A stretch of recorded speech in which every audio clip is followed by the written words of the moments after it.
Hello guys, welcome back. Now we are discussing your self-evaluation test number 1 from the chapter triangles.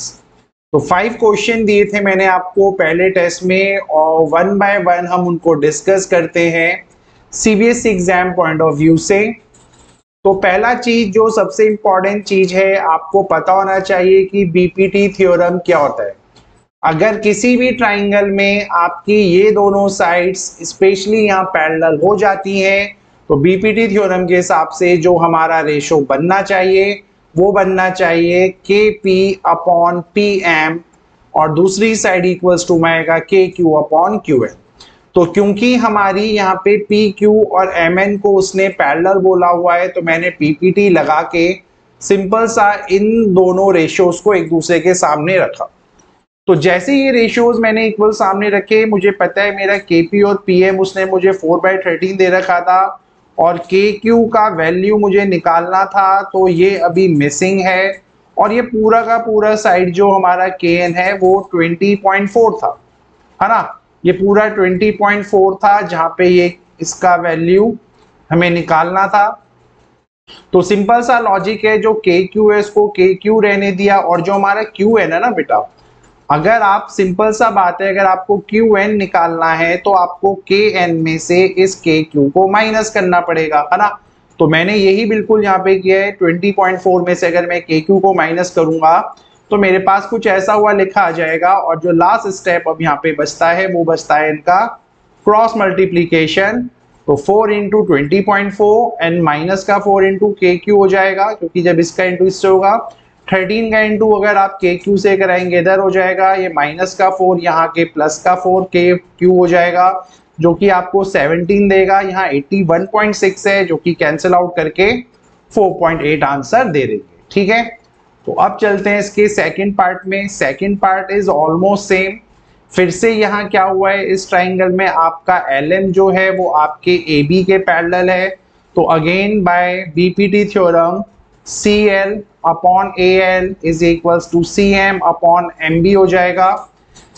फिर से वही problem है, आपको यहाँ पे कुछ चीजें मिसिंग हैं और कुछ यहाँ पे गिवन है। जैसे आपको यहाँ AL का वैल्यू गिवन है यानी AL का वैल्यू गिवन है तो CL का वैल्यू मिसिंग है। अब सिंपल सी वही बात है, CL को भी अगर आपको निकालना है तो जैसे हमने पहले देखा था CL is nothing but AC minus AL, है ना। इस पूरे AC में से आप AL को माइनस कर दोगे तो डेफिनेटली आपका CL आएगा। तो AC का वैल्यू था 2x, AC का वैल्यू 2x था तो 2x में आपने 8 माइनस 3 को जब माइनस किया तो ये आपका आ गया x प्लस 3। वहीं पे जब आप इस CM की तरफ जाएंगे तो CM का वैल्यू भी आप यहाँ देखोगे CB माइनस BM हो जाएगा, है ना। तो क्योंकि हमें देखो CM भी चाहिए था, हमें क्वेश्चन में CL भी चाहिए था जो कि मिसिंग थे दोनों, तो इस वजह से हमने सबसे पहले यहाँ पे CL और CM की वैल्यू को ही फाइंड किया बेटा। अब जैसे ही हमारे पास ये CL और CM यहाँ आ गए और AB और BM का तो वैल्यू मेरे पास ऑलरेडी था, ये देखो BM है, ये मेरे पे यहाँ AL है, इनका वैल्यू ऑलरेडी गिवन था। तो जैसे ही मैंने यहाँ पे इन वैल्यूज को निकाला, CM निकालने के लिए मैंने जब इन दोनों को माइनस किया 2x में से x गया तो x बचा, प्लस का 3 माइनस माइनस प्लस का 2 हो जाएगा और 3 में प्लस का 2 इज प्लस का 5। तो ये आपकी इक्वेशन यहाँ पे आके बैठ गई। मैंने यहाँ पे क्रॉस मल्टीप्लीकेशन किया, इन दोनों का मल्टीप्लाई करवाने से मेरे पे ये आउटकम आया। यहाँ पे एक्स स्क्वायर से एक्स स्क्वायर कैंसिल, ये एक्स इधर गया तो एक्स का वैल्यू मेरे पास 9 आ गया। So it's a normal calculation. आपका जो मेन चैलेंजिंग जॉब था इस क्वेश्चन में वो था यहाँ पे CL और CM का वैल्यू कैसे निकाली जाए। जैसा कि हमने ऊपर वाले पार्ट में निकाला था सेम बिल्कुल वैसे ही ये पार्ट भी हो जाता।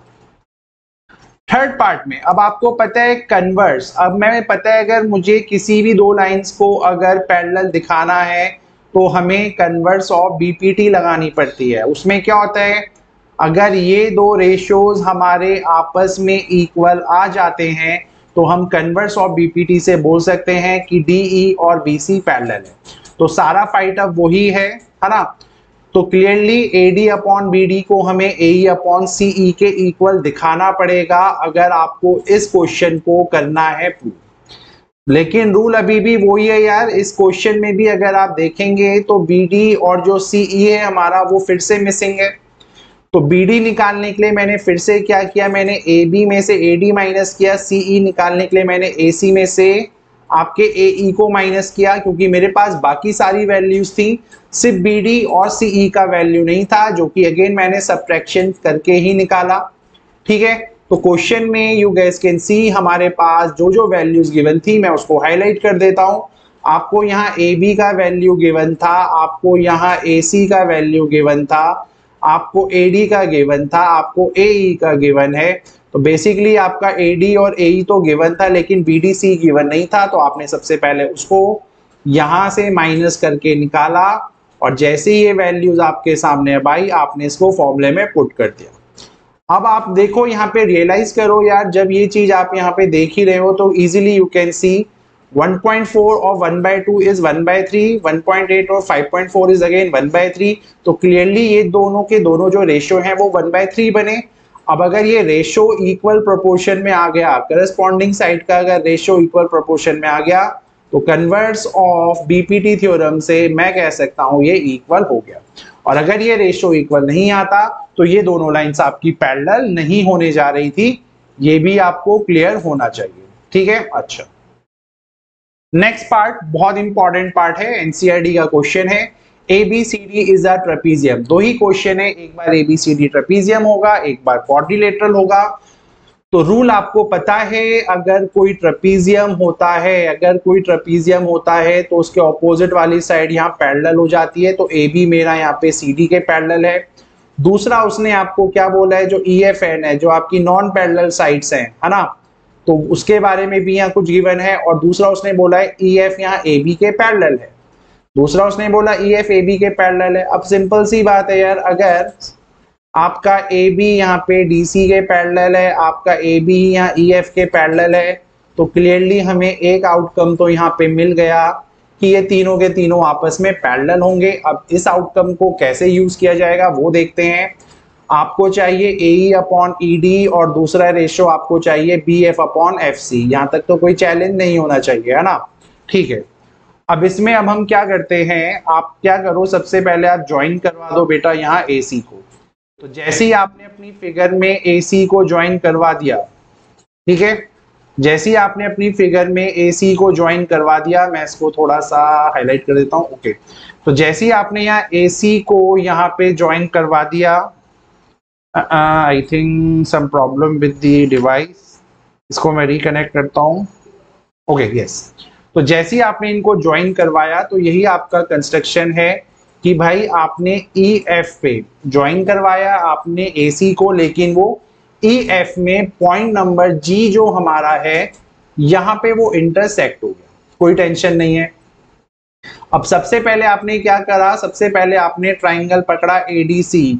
एडीसी ट्राइंगल में आपको पता है ई एफ यहाँ डीसी के पैरेलल था, ये आप देखो पहले ही ऊपर दिखा चुके हो।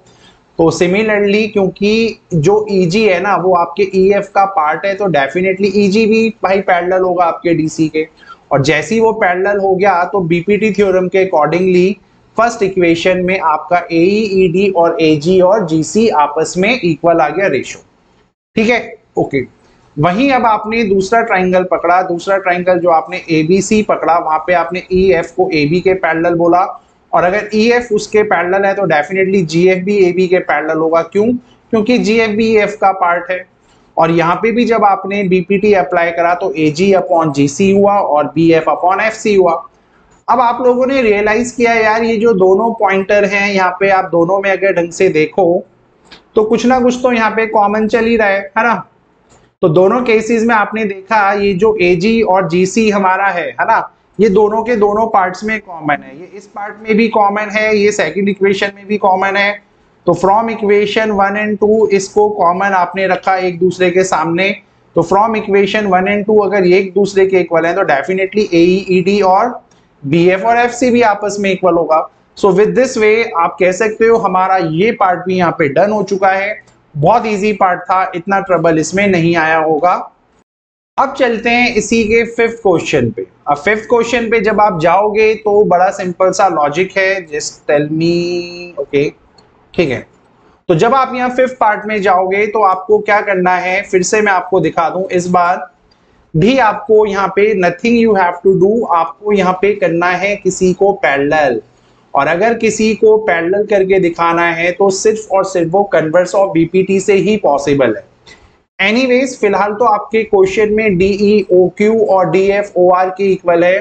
तो सबसे पहले अगर मैं ट्राइंगल पीओ क्यू को देखूं, जो कि मैंने येलो से हाईलाइट किया है, यहाँ पे आपको इजीली दिख रहा होगा बेटा, आपको यहाँ इजीली दिख रहा होगा, ये जो आपका डीई और ओ क्यू है ये आपस में है पैरेलल, है ना। तो डीई और ओ क्यू अगर आपस में पैरेलल हैं तो पीई अपॉन ई क्यू और पीडी अपॉन डीओ ये आपकी इक्वेशन बन चुकी है, वो नंबर फर्स्ट वाया बीपीटी। और सिमिलरली ये जो ब्लू वाला पोर्शन आपको दिख रहा है, यहाँ पे जो ब्लू वाला ट्राइंगल है, इसकी भी कहानी कुछ ऐसी ही है। यहाँ पे डीई और ओ आर आपस में पैरेलल है ना, ये आपका डीई और ओ आर पैरेलल है, मैं आपको दिखा देता हूं। तो क्योंकि आपका ये देखो पी ओ आर वाले में डीएफ और ओ आर एक दूसरे के पैरेलल है, तो अगेन यहाँ बीपीटी से आपने इक्वेशन नंबर 2 में इन दोनों को इक्वल बोल दिया, ठीक है। अब जब आपने इन्हें इक्वल बोल दिया तो क्लियर सा गेम है भाई, इसका पीडी डीओ और इसका पीडी डीओ ये आपस में इक्वल हो जाएगा। तो अगर इन दोनों इक्वेशंस को मैं कंपेयर करूं तो ये दोनों आपस में एक दूसरे के इक्वल आएंगे, और वो बन गया है फिगर में पार्ट ये। सो आपका पीई ई क्यू और F R P F F R के इक्वल आ गए, है ना।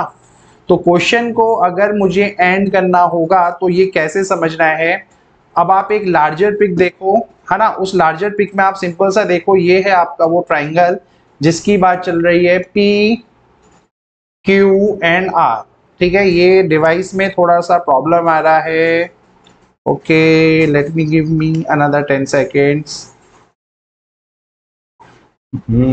चलो एनीवेज आपको यहाँ पे ट्राइंगल पी क्यू आर पूरा दिख रहा होगा।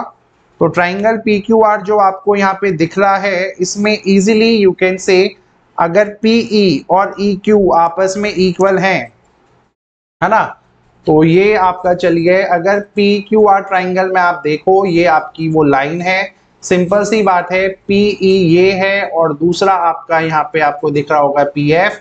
तो अगर पीई अपॉन ई क्यू और P F upon F R जो कि इस इक्वेशन से आपको इक्वल मिला है, तो अगर ये आपस में इक्वल हैं तो हम कह सकते हैं ई एफ हमारा क्यू आर के पैरेलल है बाय बेसिक प्रोपोर्शनैलिटी थ्योरम के कन्वर्स से, जो कि आपने ट्राइंगल पी क्यू आर में अप्लाई किया, ठीक है। So with this question, with this logic, I think your first worksheet is done. Evaluation number 1 में आपको कोई डाउट नहीं होना चाहिए. Still, if you have any doubt, you can ask me in the class. Thank you.